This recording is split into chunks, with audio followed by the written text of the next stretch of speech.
بسم اللہ الرحمن الرحیم. السلام علیکم. ہم سید طارق شہر الہ آباد سے آپ دیکھ رہے ہیں یوٹیوب چینل ڈسٹری کا پروگرام میری آواز سنو. ہم سبھی لوگ استاد الفاظ سے واقف ہیں کہ استاد کیا ہے، استاد کون ہے، استاد کون ہو سکتا ہے، اس کی لیاقت کیا ہے، اس کی عظمت کیا ہے، اس کی شان کیا ہے، اس کی بلندی کیا ہے، اس کی سرپرستی کیا ہے، اس کی حقیقت کیا ہے اور اس کی ضرورت کیا ہے. بنا استاد کے زندگی بے معنی ہے. کوئی بھی شخص اپنی زندگی میں بنا استاد کے اپنی زندگی کے مقصد کو حاصل نہیں کر سکتا. وہ زندگی کے سفر میں گزرے گا ضرور، مگر بنا منزل کے گزرے گا. وہ غافل رہے گا، وہ اندھیروں میں رہے گا. یہ استاد ہی ہے جو اندھیروں میں روشنی بن کر کے راہ دکھاتا ہے.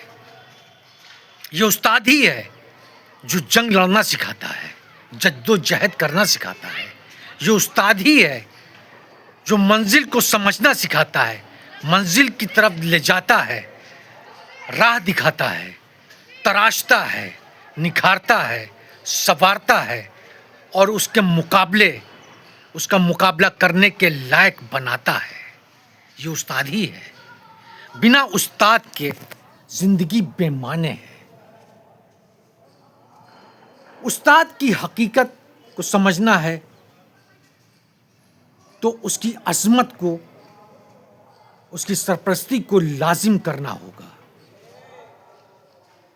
زندگی کے سفر میں استاد کی شکل بدلتی رہتی ہے. جب بچہ ہوتا ہے انسان تو والدین استاد ہوتے ہیں، بڑے بوڑھے استاد ہوتے ہیں. جب وہ بڑا ہوتا ہے، اسکول جاتا ہے، تو وہاں استاد کی شکل تبدیل ہو جاتی ہے. دوست احباب بھی ایک استاد کی شکل میں ہوتے ہیں. جب انسان اپنا علمی معیار بلند کر لیتا ہے، اپنی تعلیم مکمل کر لیتا ہے، تو اپنی حقیقی زندگی میں شامل ہو جاتا ہے، اس کے راہ پہ چل دیتا ہے. جب حقیقی زندگی میں شامل ہوتا ہے تو وہاں پہ اس کی زندگی خود اس کا استاد بن جاتی ہے اور اس کو ہر قدم پہ کوئی نہ کوئی چیز، کوئی نہ کوئی سیکھ دیتی رہتی ہے، اس کو ڈائریکشن پہ رکھتی ہے، اس کو منزل مقصود کی طرف لے جاتی ہے. اس کی ہر ٹھوکر اس کو کچھ نہ کچھ سکھاتی ہے. ہم لوگ اہل کتاب ہیں، آل رسول ہیں، امت محمد ہیں، اور ہمارے استاد رسول اللہ صلی اللہ علیہ وسلم ہیں. اور رسول اللہ صلی اللہ علیہ وسلم کے استاد اللہ رب العزت، اللہ جل شانہ جل جلالہ، اللہ رب الکائنات ہیں. تو جس عظیم شخصیت کے، جس عظیم ہستی کے استاد اللہ رب العزت ہو، اس کا علم کا معیار کیا ہوگا، بلندی کیا ہوگی، اس کے علم کی گہرائی کیا ہوگی، اس کی علم کی حقیقت کیا ہوگی، یہ ہم لوگوں کے سمجھ سے پرے ہے. ہم لوگ کی ہستی اتنی نہیں ہے کہ ہم لوگ رسول اللہ صلی اللہ علیہ وسلم کے علم کے بارے میں جان سکیں.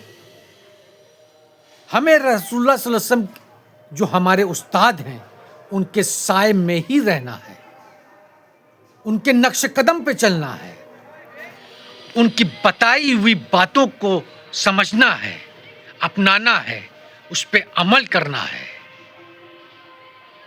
جو بھی شخص، جو بھی اہل کتاب، جو بھی امت محمد رسول اللہ صلی اللہ علیہ وسلم کے بتائے ہوئے راستے پہ چلے گا تو بلندی، ترقی، شہرت، کامیابی اس کا مقدر ہوگی. سکون ہوگا اس کے پاس، برکت ہوگی اس کے پاس، اللہ کی رحمت ہوگی اس کے پاس، کیونکہ وہ اپنے استاد رسول اللہ صلی اللہ علیہ وسلم کے سائے میں ہے اور تھا، ہے اور رہے گا. جب وہ سائے سے باہر آئے گا اور رسول اللہ صلی اللہ علیہ وسلم کو استاد اپنا نہیں بنائے گا تو اس کا استاد شیطان بن جائے گا.